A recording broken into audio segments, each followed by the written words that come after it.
All right, folks, we're going to get into some slightly heavier hitting formulas here, but I have found them to be so helpful, and I hope they're helpful for you too. So our goal here is to create a kind of summary for each person of every single PD session that they attended and what their total stipends were. So for instance, I could send out a mail merge later to say, hey, this is what your total stipends are. Here are the sessions you attended. Let's confirm that this is all correct.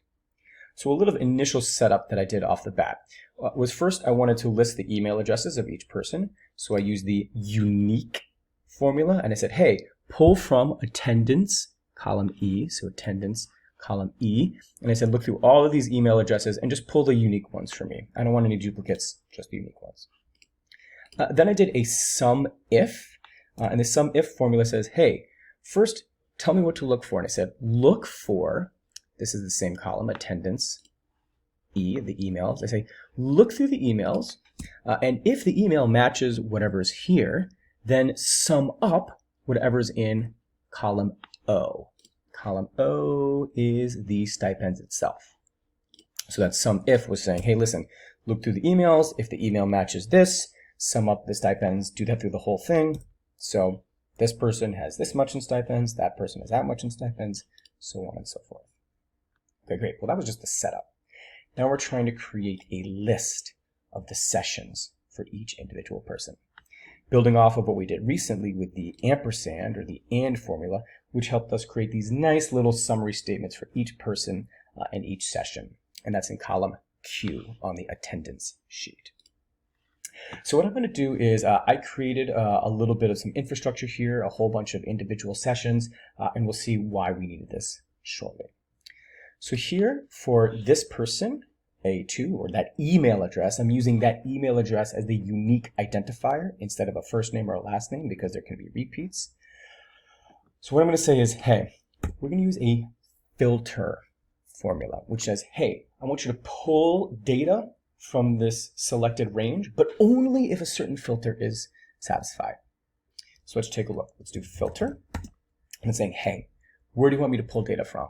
And I'll say, okay, in this case, I don't have a named range, so I'm going to have to go click and find it. So I want to say pull from column Q over here. So if I press here, we see that it's automatically populated. That's great. So I want you to pull from there, but only pull from there if it is the case that the email address in column E, only if that email address is equal to exactly what's right here. So it's saying, hey, I want you to pull me a list of all the session names, but only for the sessions for whom the email address is exactly this person right here in A2. I'm going to press enter. It's going to be a little wonky. Bear with me. So the first thing I want to say is, oh, it didn't, oh, that's great. I thought it was going to ask me to auto-populate. I wanted to say no.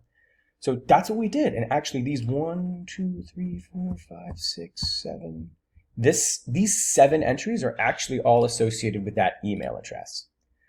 So we have successfully pulled the individual entries. Yay!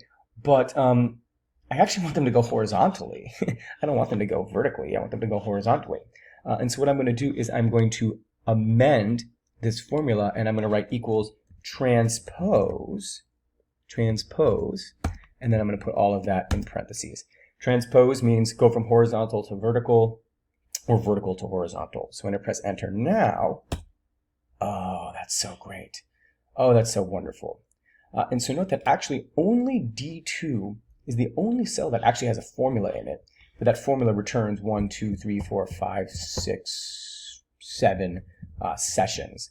And so we have now almost gotten to the point where we can create a single cell that has all of these session names, but we have pulled them all so that we have a nice organized list of all the sessions associated with that particular email address. In our next video, we'll learn how to get all of these into one cell.